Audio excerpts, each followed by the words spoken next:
before you came into this program, what was going on? Where were you? Tell me what was happening. So retired in August 2019 from the Navy, 29 years, frustrated about finding a job, landed project management, did that, biggest project of my career, military or civilian, delivered in August of 20, and then twiddled my thumbs for a good 6 months, applying to random jobs, knew, hey, best time to get a job is while you're employed. So I thought I was being strategic, nothing was landing, or it would get to a third round interview and then I'd get ghosted. Luke reached out to me in May, June, July of 21. I was having a hard time swallowing it because I'd always heard don't pay for recruiting services. I had paid for 2 previous quote unquote professional resume rewrites. The last one I got actually was too verbose and it turned me off. And so I was a little frustrated about sending out that resume. Having just done a coaching format similar to ECU, and that worked for me. It got me an increase in my VA disability. So I'm 100% disabled now with full benefits and medical. I knew that process worked for my personality and my workload. Unbeknownst to ECU, there was a great sales effort prior to, so that when I started looking into the program and some of the testimonials, I was like, okay, this works for me.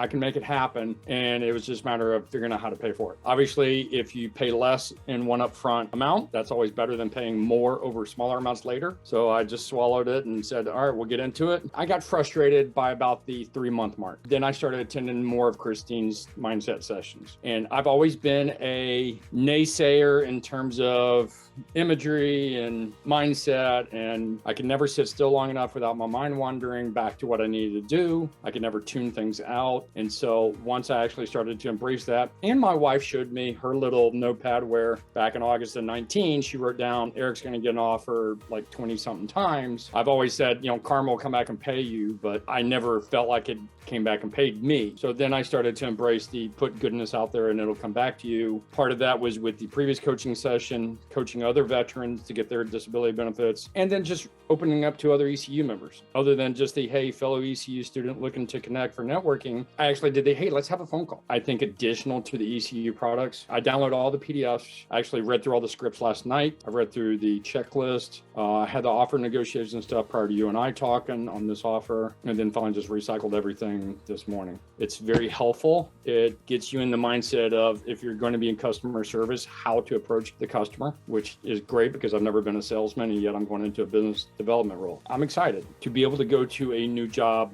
where you are looking forward to it every day, as opposed to, oh my God, when is the week over? Speaks volumes to me more than anything. If I don't have a pay cut, then all I have to do is jostle my personal balance sheet from every 2 weeks to the 1st and the 15th. So let me back up a little bit. At what point in your job search process did you say, what I'm doing is not working, I need help? It's the 3 to 6 month mark when you realize the current job is not doing it for you. And so what did you find most valuable about working in the program?